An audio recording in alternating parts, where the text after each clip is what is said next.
Muy buenos días para todos. Mi nombre es Melissa Andrea Páramo. Yo soy residente de tercer año de la especialidad Anestesiología y Reanimación de la Universidad de Antioquia y el día de hoy vengo a hablar sobre el manejo de líquidos en cirugía de tórax. Entonces, el contenido de esta charla, iniciaremos con una breve introducción, luego con unos datos de epidemiología, pasaremos a hablar como tal de los objetivos de la terapia hídrica, de cómo se administran estos líquidos intravenosos en este modelo quirúrgico y de cómo es la respuesta a volumen y finalizaremos entonces con unas conclusiones. Entonces, respecto a la introducción de este tema, todo inicia con el primer registro de una cirugía de tórax en 1499 en Italia, cuando se da ese registro por el cirujano Rolando Simparma, que realizó pues la resección de tejido pulmonar en un paciente que estaba infestado con miasis. Y pues esta especialidad pudo avanzar gracias a la introducción de la anestesiología en 1846, cuando se hace la primera demostración de anestesia con éter. Posteriormente se hace la introducción de la ventilación con presión positiva en 1896 y luego se establecería el uso universal de los tubos endotraqueales para este tipo de ventilación. Posteriormente, en 1984, y hago aquí una cuña muy importante, el cirujano de tórax canadiense, el Dr. Seldin, publica un artículo en donde nos va a advertir a toda la comunidad de anestesiólogos que los pacientes que son sometidos a resección pulmonar corren un mayor riesgo de complicaciones con la terapia a fluidos que aquellos otros pacientes de otro tipo de cirugías. Y advierte a toda nuestra comunidad que no se deberían sobrecargar de forma deliberada a estos pacientes y que esto eventualmente va a conducir a una terapia mucho más restrictiva por décadas en este tipo de modelo quirúrgico y pues dentro de esa necesidad de disminuir complicaciones tanto a nivel de mortalidad dentro de los modelos quirúrgicos, no solo en tórax, sino en todos los modelos quirúrgicos. Entonces en los 90 aparecen ya, se implementa por primera vez el protocolo de recuperación mejorada que inicia con la introducción pues, de este modelo en cirugía colorectal.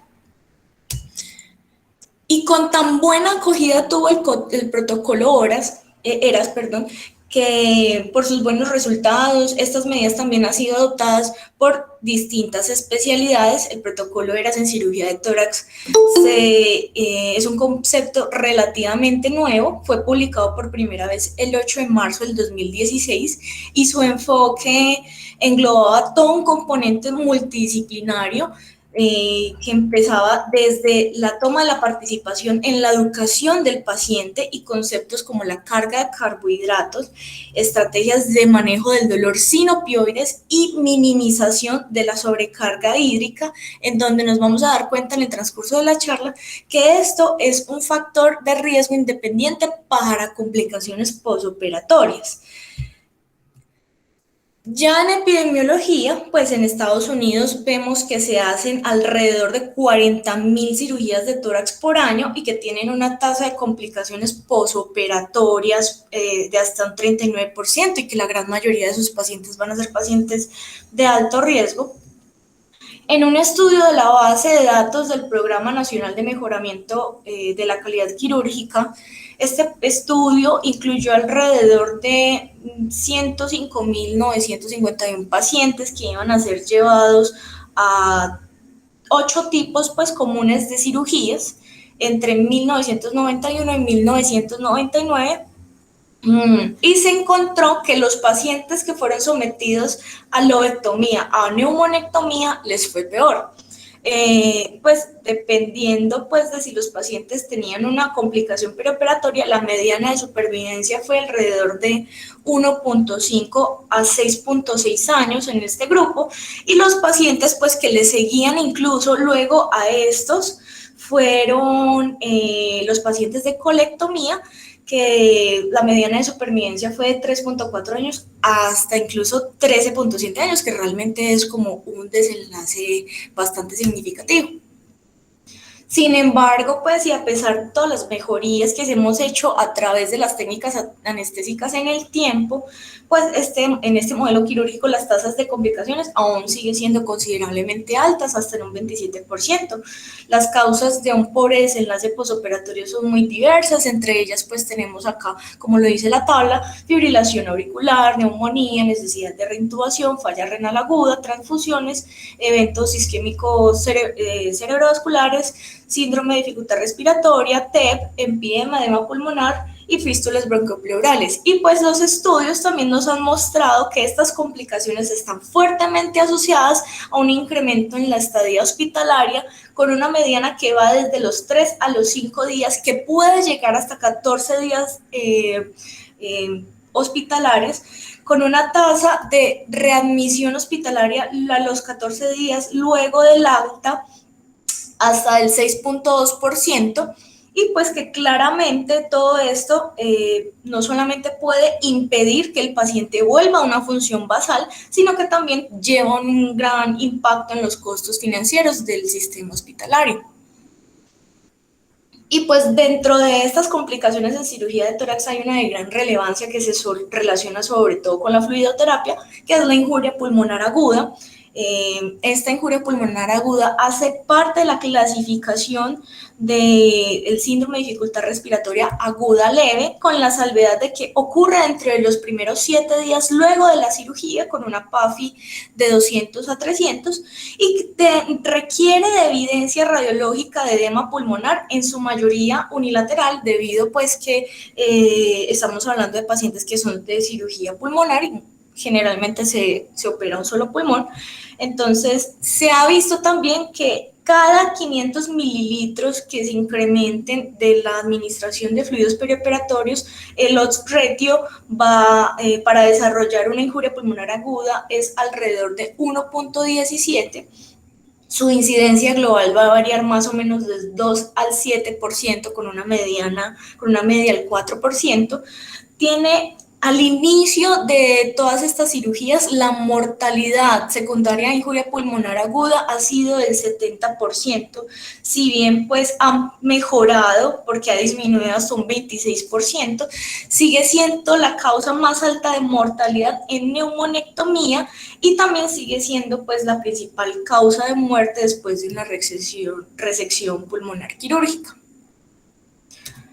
Continuando con los objetivos de la terapia hídrica, el objetivo como tal de cualquier terapia hídrica intraoperatoria es mantener siempre el balance de líquidos y electrolitos, restaurar la perfusión tisular y evitar tanto la hipo como la hipervolemia. Y el parámetro fisiológico con el que queremos impactar en esta terapia es la entrega de oxígeno. Y esta entrega de oxígeno va a estar dada también por el gasto cardíaco y la concentración arterial de oxígeno, y a través de toda la experiencia y de toda la evidencia que hemos sumado a través de los años, pues se ha visto que este parámetro, la entrega de oxígeno, es un parámetro que es confiable, que podemos inferir y que podemos intervenir para mejorar esos desenlaces en nuestros pacientes. Entonces, tradicionalmente la administración de líquidos intraoperatoria pues ha sido dirigida a reemplazar el déficit del ayuno, el déficit de las pérdidas insensibles y sensibles por perspiración y exposición a superficies orgánicas durante la cirugía, y las pérdidas pues por el movimiento de líquido a tercer espacio.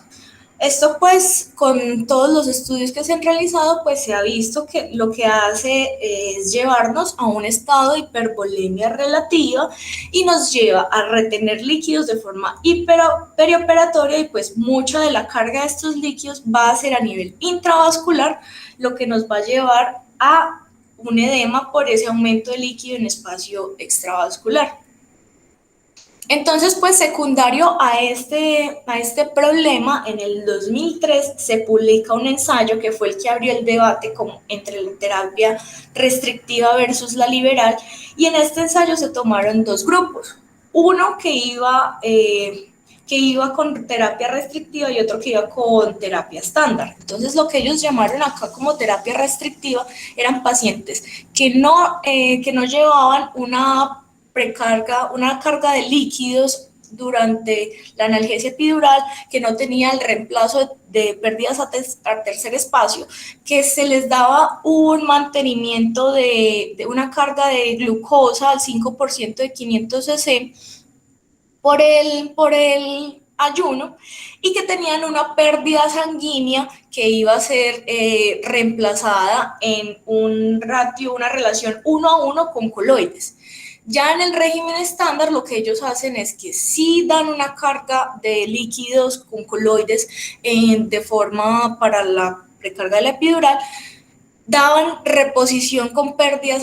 a tercer espacio con solución salina, dependiendo pues de la hora en la que el paciente estuviera en la cirugía.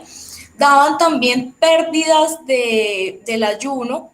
independientemente pues de las horas de ayuno, y las pérdidas sanguíneas eran reemplazadas con una relación de 3:1. Entonces ellos encontraron pues que en el grupo de terapia estándar los pacientes ganaban de 3 a 6 kilos de peso y tenían una tasa de complicaciones mucho mayor, mientras que el grupo de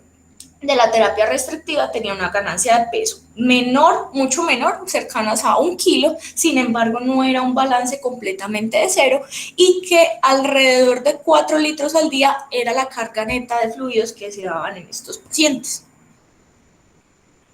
Y es importante también reconocer a aquellos pacientes que están en riesgo para desarrollar este tipo de complicaciones en este tipo de modelo quirúrgico, porque es ahí en donde nosotros también podemos impactar. Entonces, hemos visto que la etiología de la lesión pulmonar como tal es multifactorial. Sin embargo, se ha demostrado que se da secundario en aumento de la permeabilidad vascular pulmonar en el tejido pulmonar que resta luego de una resección importante generalmente. Y pues se cree que esta permeabilidad alterada se debe a varios factores perioperatorios, como por ejemplo el traumatismo quirúrgico, como la ruptura linfática, la hiperinsuflación pulmonar durante la ventilación mecánica y la liberación de mediadores inflamatorios. Cabe resaltar que la neumonectomía derecha también tiene un mayor riesgo de lesión pulmonar aguda, porque el tejido pulmonar derecho es mucho mayor y generalmente se reseca mucho más en comparación a una neumonectomía izquierda. Entonces, esto obliga a que todo el gasto cardíaco fluya a través de menos pulmón residual y por lo tanto se dañe pues potencialmente el endotelio capilar pulmonar restante. Otros factores de riesgo también para desarrollar esta injuria pulmonar aguda son la diabetes, el EPOC, un paciente pues que sea ASA de alto riesgo 4 o 5, por encima de 3 también, consumo diario de alcohol, pacientes de edad avanzada, pacientes con hipoalbuminemia que estén en un grado importante de desnutrición, aquellos que tengan ya una metástasis pulmonar, alteración del estado de conciencia, ya que tengan una previa dificultad para respirar, antecedentes pues actuales o pasados de tabaquismo y un bajo índice de masa corporal. Y es muy importante aquí también que a pesar de todos estos múltiples factores que son más que todos debido a lo quirúrgico y al paciente per se, pues también hay unos factores relacionados con el manejo anestésico, y los más importantes acá van a ser pues la estrategia de ventilación mecánica y el equilibrio pues como tal de líquidos intravenosos. Y pues la relevancia de este concepto para el manejo de líquidos perioperatorio va a estar asociada a la teoría de que el daño en el glucocálix y la capa superficial endotelial pues es la que ha demostrado que influye en el edema tisular. Entonces, sabemos muy bien que el glucocálix se ubica en la cara que mira hacia la luz vascular del endotelio vascular y que se va a componer de proteoglicanos, de glicoproteínas y de glicolípidos. El glucocálix lo que hace es absorber las proteínas del plasma y la albúmina y forma esa capa endotelial de la superficie. Y debajo de este glucocálix vamos a tener el espacio subglucocálix que como tal tiene una presión oncótica muy baja en comparación con la presión oncótica del plasma y crea un gradiente oncótico que favorece la retención de líquido a nivel de la luz vascular. Entonces se ha propuesto pues que el glucocálix como tal sirve como una barrera pasiva para la formación del edema. y que los aumentos de esta presión hidrostática vascular va a acelerar la filtración de los líquidos a través del subglococálix, lo que va a disminuir su presión oncótica y va a establecer un gradiente mayor, lo que va a favorecer esa retención, lo que va pues así a favorecer como la retención de líquido. Entonces se ha visto que las enfermedades inflamatorias, entre ellas asociadas a esto como la injuria renal, la injuria pulmonar aguda y la sepsis, pues se ha visto en los estudios con animales que hay mayor fragmentos de glucosaminoglicanos en el plasma y también se han encontrado componentes de glucocálix en el líquido del lavado bronquial, del lavado broncoalveolar. También se ha visto que hay varias alteraciones a nivel preoperatorio, como es la injuria por isquemia perfusión, inflamación y la infección, y vamos a tener también liberación de otros mediadores inflamatorios, como es el péptido natriurético atrial, que va a ser liberado por esa respuesta de sobrecarga hídrica y iatrogénica, y pues todo esto va a terminar en la alteración del glucocálix. Este estudio fue el que buscó analizar el efecto de los fluidos intraoperatorios en las complicaciones pulmonares posoperatorias. Entonces, fueron 139 pacientes que fueron llevados a una lobectomía segmentaria, una neumonectomía, entre el 2012 y el 2013. Entonces, ellos encontraron pues que de todos estos pacientes, los 76 pacientes fueron los que presentaron complicaciones. Estos fueron las complicaciones que ellos buscaron: el síndrome de dificultad respiratoria, la necesidad de intubación, neumonía, necesidad de broncoscopia postoperatoria, atelectasias, fugas de aires prolongadas y una falla en la expansión pulmonar. Y dentro del análisis univariado que ellos hicieron en sus resultados, ellos encontraron que fumar, el total de líquidos intraoperatorios, los cristaloides, los hemoderivados y la tasa de infusión, la cantidad total de cristaloides y la tasa de infusión a las 48 horas postoperatorias fueron los factores que más se asociaron a este tipo de complicaciones. Y es muy importante anotar que ellos tuvieron como punto de corte una tasa de infusión de 6 cc por kilo, en el que vieron que no solamente se presentaban complicaciones porque se daba una sobrecarga hídrica, sino que también se dieron complicaciones porque se presentaron hasta 2 pacientes que tenían una falla renal aguda, que requirieron de diálisis temporal. Sin embargo, pues ambos de estos pacientes volvieron otra vez a restaurar su función renal luego de los 3 meses posteriores a la cirugía. Entonces es muy importante pues que, aunque el debate de la terapia restrictiva aún no es claro, pues también se pueden encontrar complicaciones en este tipo de modelo quirúrgico. Y pues vimos también que los líquidos que mayor tasa de complicaciones encontramos fueron aquellos que tuvieron una cantidad neta de mayor a 2.500 cc y que la carga que se iba a, la tasa que estaba como relacionada a la injuria renal aguda era aquella que se mantenía por debajo de 1.5 cc por kilo hora. Entonces, pues,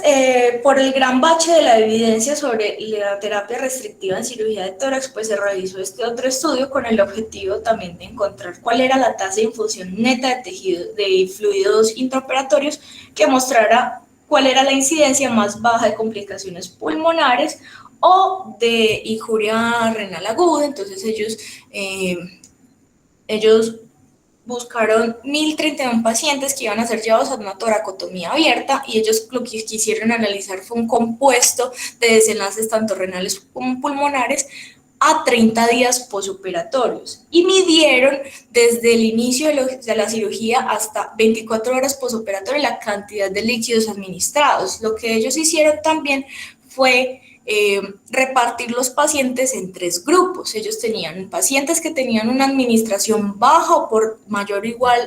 o igual a 3 cc por kilo hora, otro grupo de pacientes que tenían un punto de corte que era de 4 a 5 cc por kilo hora y otro paciente que recibió alrededor de más o igual a 6 cc por kilo hora. Entonces ellos encontraron que el grupo como tal de cohorte de pacientes tenían la menor tasa de complicaciones en comparación con los grupos de mayor o menor tasa pues, de infusión de líquidos. Y en conclusión, ellos encontraron pues, que una infusión como tal de 4 a 5 cc por kilo hora tenía unos mejores resultados en una toracotomía abierta en términos pues de estas complicaciones compuestas en comparación con una terapia más restrictiva. También hay que ver que en el análisis que ellos hicieron encontraron que hubo mayor pues tasa de complicaciones en aquellos pacientes que recibieron terapia restrictiva o terapia pues con mayor tasa de líquidos. Y pues además de las funciones de la barrera pasiva del glucocálix como tal que ya hemos descrito, pues también existe evidencia de que el glucocálix participa en la regulación pues de forma activa de la barrera alveolar capilar. Entonces, esta regulación se da a través de la mecanotransducción, en donde la sobredistensión alveolar pues, puede llevar a producir óxido nítrico, radicales libres y un aumento en el calcio intracelular, y a través de este mecanismo pues el aumento de la presión hidrostática intravascular y las fuerzas del shear estrés de la luz vascular hacen que se aumente, lo que lleva a una disfunción de la barrera capilar pulmonar y nos lleva también a un edema pulmonar. Entonces, secundario a este concepto aparece también este estudio que quiso demostrar que la ventilación mecánica con volúmenes tidal altos podría también asociarse con un riesgo de falla respiratoria post-neumonectomía. Entonces, se trató de 170 pacientes que iban a ser llevados a este tipo de cirugía y ellos encontraron que dentro de los pacientes que presentaron complicaciones como falla ventilatoria posoperatoria, el 18% dieron este desenlace y que hasta el 50% de estos pacientes se relacionaban con una injuria pulmonar aguda. Entonces, ellos encontraron también que la interacción pues, de pacientes que hacían de falla respiratoria era porque se habían dado volúmenes tidal muy altos, más o menos por encima de 8.3 cc por kilo en comparación de 6 a 6.7 cc por kilo, que fueron los que no presentaron. Y pues también se encontró que la interacción entre volúmenes tidales altos con la fluidoterapia también nos daba como un odds ratio de 1.36 con un intervalo de confianza estadísticamente significativo. Entonces, estos datos también respaldan aún más esa teoría de que las estrategias de ventilación con protección pulmonar son también importantes para la discusión y la prevención del edema y las complicaciones pulmonares, como también lo son las estrategias en el manejo de líquidos.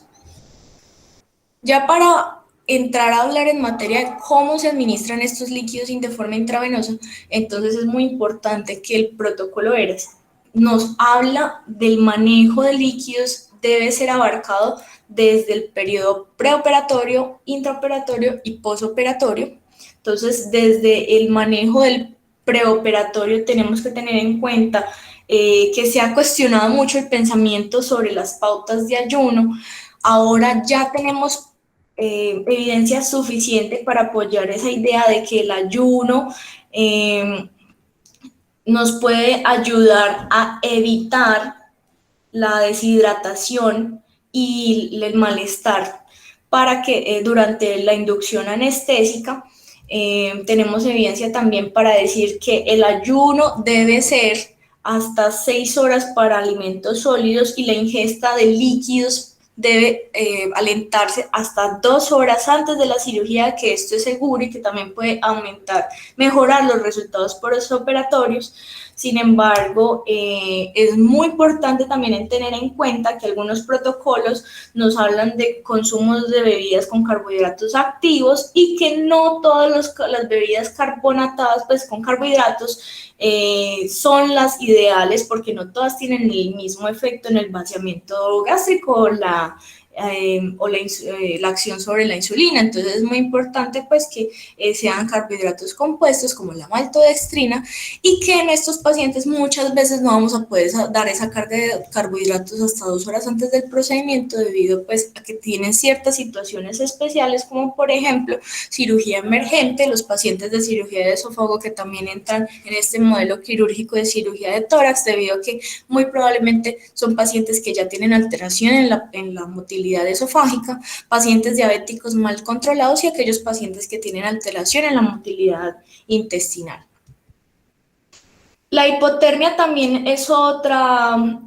medida que debemos tener muy en cuenta en el manejo de los líquidos, debido pues a que la hipotermia, los pacientes que están en cirugía de tórax tienen la superficie pleural de un hemitórax muy expuesta, nos lleva también a una pérdida muy importante del calor evaporado, y pues la hipotermia como tal está asociada a un empeoramiento del metabolismo de las drogas, a un incremento en la morbilidad cardiovascular y a un incremento de las pérdidas sanguíneas, con un empeoramiento de la homeostasis. Entonces, pues en adición a esto, también vemos que hay también un consumo mayor de oxígeno, y las guías, por lo tanto, nos invitan a siempre mantener dispositivos de calentamiento activo antes, durante y después con el paciente, para llevarlos a una temperatura de 36 grados, y que la medición continua de la temperatura es la mejor estrategia siempre y cuando se haga a través de la nasofaringe. Ya en el intraoperatorio, pues los pacientes de cirugía de tórax son únicos debido pues a su riesgo de lesión pulmonar posoperatoria, y pues se han recomendado terapias de fluidos mucho más estrictas. Entonces es aquí donde nosotros nos hacemos la pregunta de cuánto volumen a nivel intraoperatorio tenemos que dar, no solamente en mantenimiento, sino también en terapia respecto a pérdidas. Entonces, a través de las décadas se ha dado como esa estrategia de balance cero, que entre menos mucho mejor, pero sin embargo el miedo de hipoperfusión también es aún muy relevante, debido a que la terapia restrictiva nos puede llevar a un estado de hipovolemia, que secundariamente nos puede llevar a un estado de hipoperfusión tisular, y que nos puede llevar a un estado de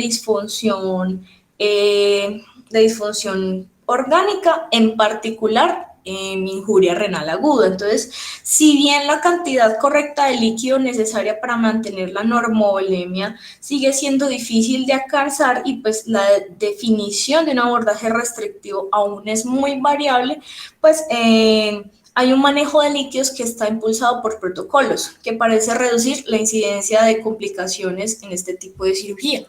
Entonces, este es el estudio de donde el protocolo ERAS saca la recomendación de las tasas de infunción de mantenimiento intraoperatorias. Este estudio fue hecho por el doctor Perrino. Él fue el expositor de la charla de líquidos de cirugía de tórax en el último Congreso Mundial de Anestesiología, y en este protocolo ellos sugirieron en mantener la función renal sin aumentar el agua pulmonar extravascular. Este fue un estudio observacional prospectivo. Utilizaron 40 pacientes, los cuales todos fueron llevados a ventilación protectora, y todos fueron llevados con el mismo protocolo de fluidoterapia normovolémica, el cual era el siguiente. Entonces ellos querían administraban líquidos de mantenimiento con una solución salina equilibrada, pues 1.5 cc por kilo hora, y continuaron hasta que se reanudó en el posoperatorio la ingesta oral del paciente. Repusieron también el déficit de líquidos en ayunas con un bolo que era igual al número de horas del ayuno por la tasa del mantenimiento que ya habíamos calculado,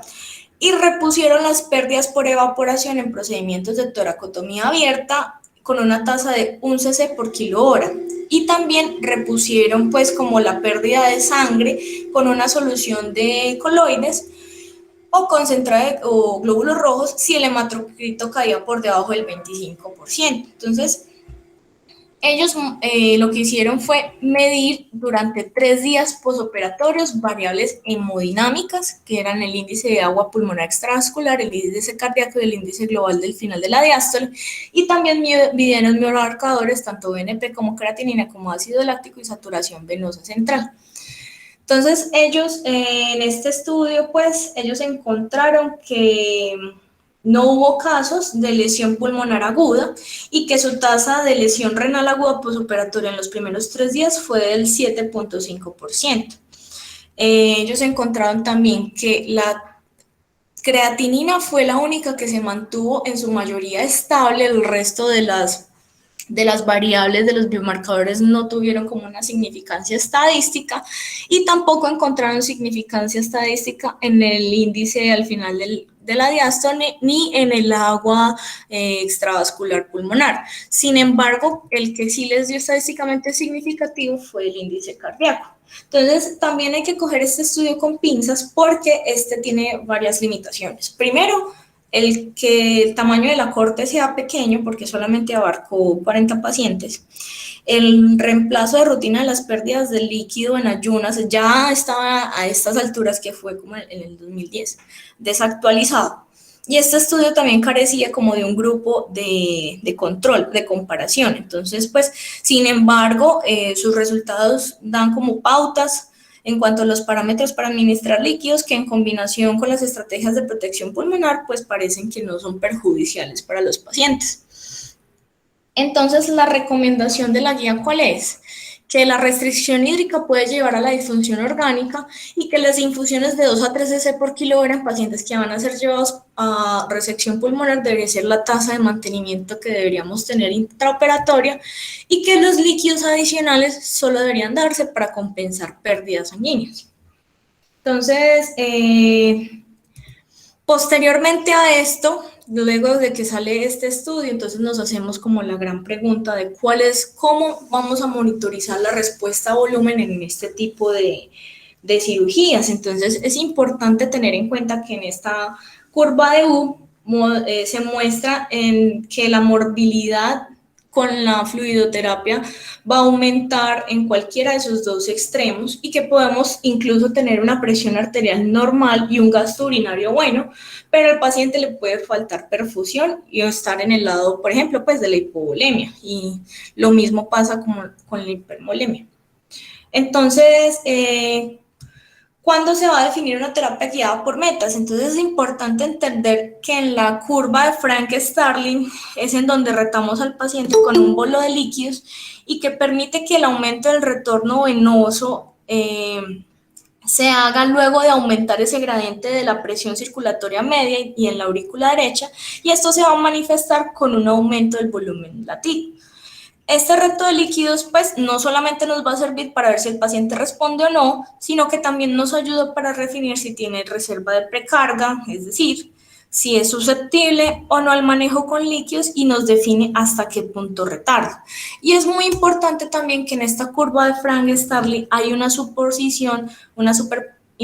pues, de la curva de Mark Phillips, que es la curva que describe como la relación con la presión hidrostática capilar pulmonar y el agua pulmonar extravascular. Entonces vemos, por ejemplo, que cuando se mueve hay movimientos en la curva de Frank-Starling del paso 1 al paso 2, hay un incremento en el volumen de eyección con cambios muy pequeños a nivel del agua extravascular pulmonar, lo que pues esto nos permite hablar de un paciente que es precarga dependiente, pues que es volumen dependiente, que es respondedor, y van a ver pues los cambios que se hacen a este nivel de la curva no van a ser perjudiciales para producir edema. Sin embargo, si nos movemos ya de la posición 2 a 3, únicamente con muy pequeños cambios del volumen de eyección, vamos a ver cómo es de perjudicial estos incrementos para producir esa injuria pulmonar aguda. Entonces, frente a la terapia de volumen, pues para reponer las pérdidas tenemos un concepto que se ha extrapolado desde la terapia del paciente crítico o con sepsis, que ha sido la terapia guiada por metas. y que esta se va a asociar, que requiere necesariamente una monitoría hemodinámica que va a intentar definir la respuesta a líquidos. Y también tenemos el uso pues de la terapia usual, que son aquellas terapias que definen el uso de líquidos frente a las medidas estáticas. Entonces, dentro de las medidas estáticas más utilizadas son estas, sin embargo, no son buenos predictores de respuesta a volumen. Y frente a las medidas dinámicas, estas son las principales. Lo importante de estas medidas es su relación con las interacciones corazón-pulmón, en donde la ventilación mecánica puede disminuir lleva a disminuir la poscarga del ventrículo izquierdo, también va a disminuir la precarga de la aurícula derecha y nos aumenta la poscarga del ventrículo derecho. Este concepto se aplica de forma que si el paciente está hipovolémico va a tener una buena respuesta a líquidos y esa respuesta se traduce en que en los cambios que se presentan durante la ventilación mecánica se van a acentuar mucho más. Sin embargo, también son medidas que requieren de unas condiciones muy especiales para su uso, como por ejemplo la necesidad de tener una línea arterial, estar bajo ventilación mecánica invasiva, que no haya esfuerzo respiratorio, con unos volúmenes corrientes que sean de 8 cc por kilo, ritmo sinusal, ausencia de hipertensión abdominal, una adecuada compliance pulmonar, ausencia de falla cardíaca derecha, y que el tórax no esté abierto, pues que es una condición que realmente en cirugía de tórax es un poco más problemática de llevar. Entonces, hoy en día se tienen varias posiciones frente a las medidas dinámicas en cirugía de tórax. Entonces, la pregunta grande es si funcionan o no,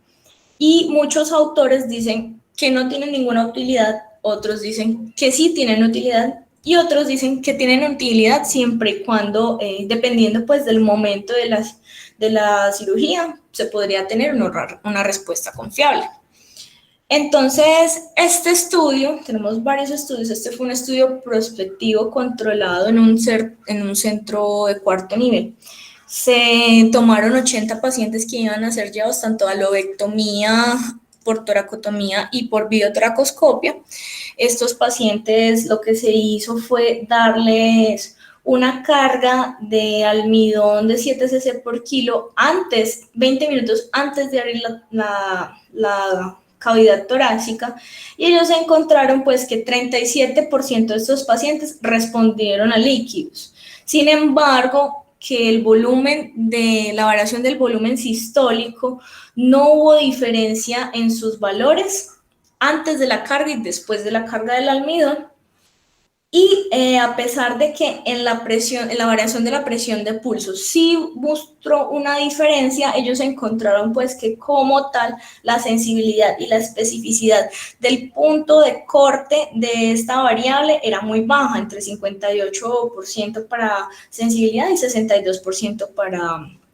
especificidad. Por lo tanto, pues ellos dijeron pues que realmente los indicadores dinámicos de la precarga no eran útiles para predecir una respuesta a fluidos.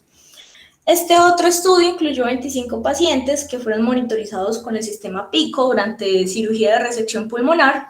Ellos colocaron a todos los pacientes en ventilación unipulmonar con un volumen de 6 cc por kilo y tórax abierto, y recogieron variables hemodinámicas, la variación del volumen sistólico y la variación de presión de pulso, antes y después de una carga de 250 cc de cristaloides. Y pues los resultados se clasificaron tanto en respondedores como en no respondedores. Sin embargo, pues como tal, al medir el área bajo la curva, ellos encontraron que el análisis de estas curvas no alcanzaron un valor discriminativo y que no discriminaban como tal entre pacientes respondedores o no respondedores. Este otro estudio fue una revisión sistemática que buscó como resumir la evidencia publicada sobre qué tan confiables eran esa variación de la presión de pulso y la variación del volumen sistólico para poder predecir una respuesta a fluidos en una cirugía con tórax abierto durante cirugía cardiotorácica. Y pues ellos encontraron que los RCTs que habían disponibles pues tenían una muestra muy pequeña y que había una gran heterogeneidad, que esto era secundario a que tenían diferentes tipos de monitorías, diferentes parámetros de ventilación mecánica y diferentes metodologías para el reto de fluidos. Por lo tanto,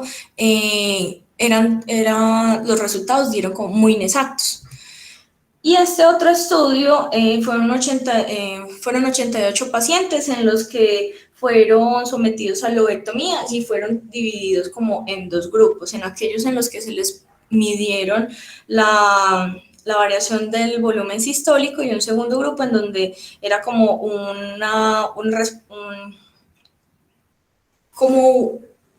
una monitoría convencional, que era con la presión venosa central. Entonces, ellos lo que hicieron también fue medir fue la frecuencia cardíaca, la presión arterial, la saturación de oxígeno, y también midieron función renal, niveles de hemoglobina antes y después de la cirugía, y el uso pues de componentes sanguíneos e inotrópicos. Entonces ellos encontraron pues que durante el paso intraoperatorio utilizaron un mantenimiento de fluidos con una regla del 4-2-1, y encontraron pues que sí, que la variación del volumen sistólico aumentó con el uso de cristaloides y coloides, pero que el gasto urinario no. Y realmente no hubo una diferencia en que esto redujera las complicaciones en cirugía de tórax.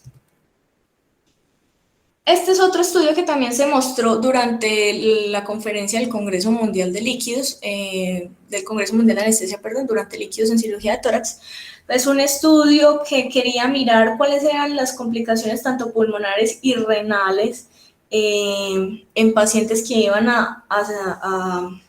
cirugía pulmonar. Fue un estudio que tenía en total 96 pacientes y quiso comparar el manejo hemodinámico estándar versus una terapia guiada por metas con eco transesofágico basados en un algoritmo de manejo, y tenían como desenlace primario complicaciones pulmonares y cambios en la espirometría pre y post. Entonces, dentro de los desenlaces secundarios, ellos utilizaron como estadio hospitalario, variables hemodinámicas, complicaciones renales, cardíacas y neurológicas. Este fue el primer algoritmo que ellos utilizaron. En ambos grupos, los pacientes inmediatamente después de la inducción anestésica fueron llevados, pues se les empezó a monitorizar el gasto cardíaco con Doppler esofágico, y a ambos grupos se les dio una tasa de mantenimiento de 3 cc por kilo hora. Los pacientes que fueron en el grupo de control de terapia estándar fueron llevados pues a este algoritmo de manejo, en donde si luego de la terapia de un bolo de líquidos ellos permanecían con hipotensión pero sin signos de hipovolemia, empezaban a administrar norepinefrina, y según eso iban evaluando signos de hipovolemia restantes, o si había como una hipotensión marcada, o si aquellos pacientes tenían una normotensión pero presentaban signos de hipovolemia, entonces hacían como la restauración con cristaloides, de bolos de cristaloides, hasta tener signos clínicos como de normovolemia. Ya para el segundo grupo, que ellos, el segundo grupo que eran aquellos que ya estaban como en el grupo de terapia guiada por metas, luego de que daban ese bolo con cristaloides, pues miraban cómo era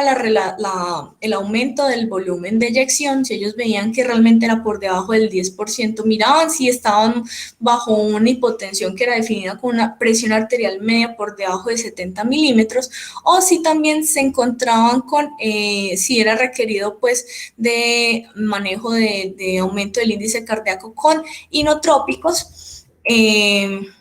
Si era porque había una hipotensión como tal, ellos utilizaban vasopresores, pero si era porque el índice cardíaco no aumentaba, entonces ellos utilizaban inotrópicos.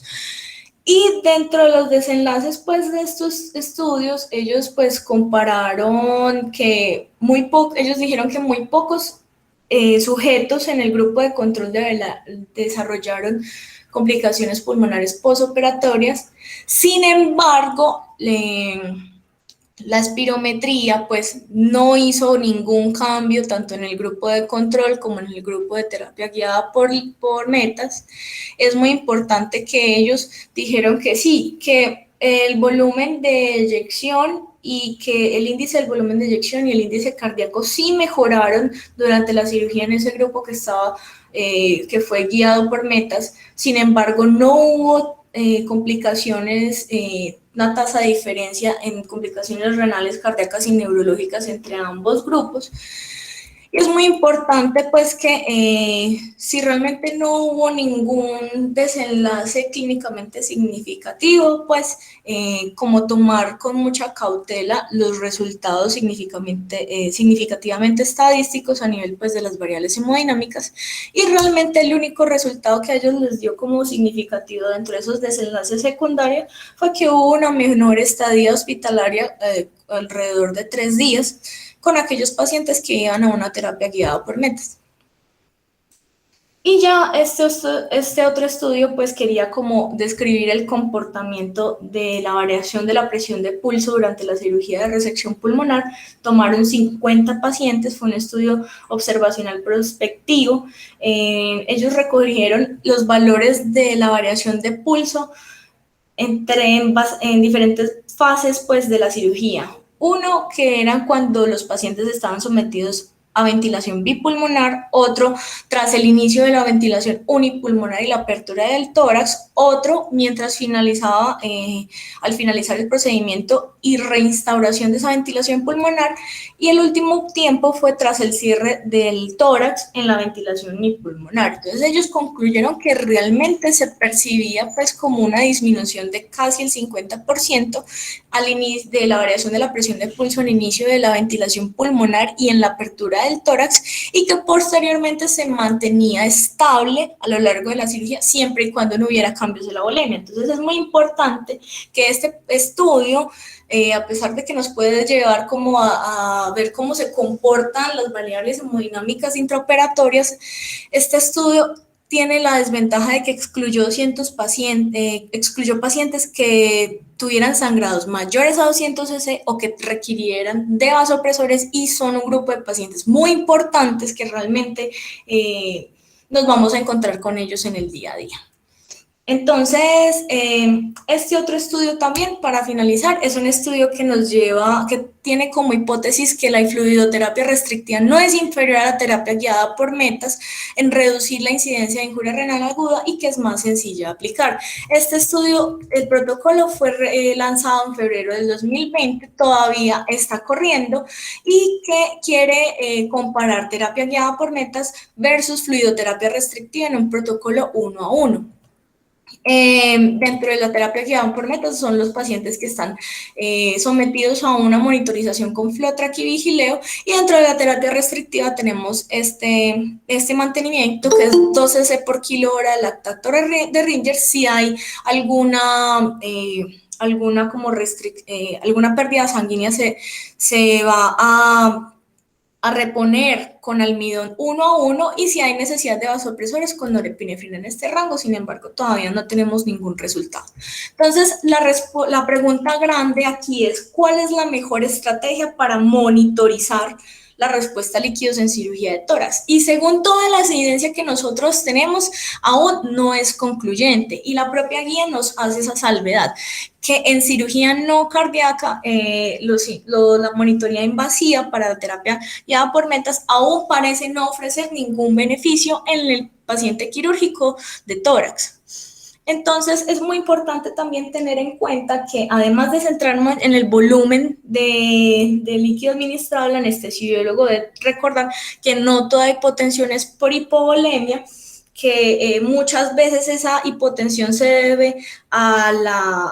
la introducción de la inducción anestésica o al bajo gasto que se da luego de una epidural. Muchos de estos, pues varias pautas han recomendado el uso de vasopresores en lugar de líquidos para contrarrestar esa vasodilatación inducida por la anestesia, y pues la bibliografía en la que nosotros nos basamos son aquellos pues como Son estudios que son de sepsis, en donde ellos utilizan la nore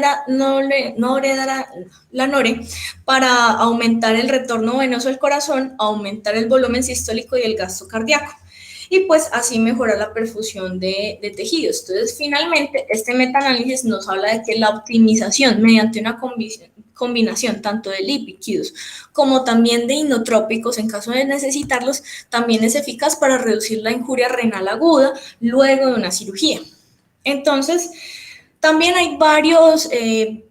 estatutos y varias posiciones frente a qué tipo de líquidos nosotros deberíamos utilizar, si los coloides o los cristaloides. Resulta que la bibliografía que hay en este momento actual nos habla de que tanto coloides como cristaloides no son perjudiciales ni aumentan la tasa de complicaciones pulmonares posoperatorias. Sin embargo, pues toda la evidencia que tenemos actualmente sobre el uso de estas dos terapias son extrapoladas de otros modelos quirúrgicos y de otros tipos de pacientes como cirugía abdomen mayor o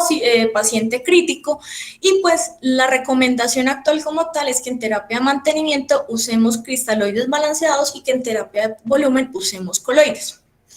Ya en el posoperatorio es muy importante también que debemos iniciar lo más rápido posible la vía oral, una vez mi paciente pues esté completamente despierto y lo pueda tolerar.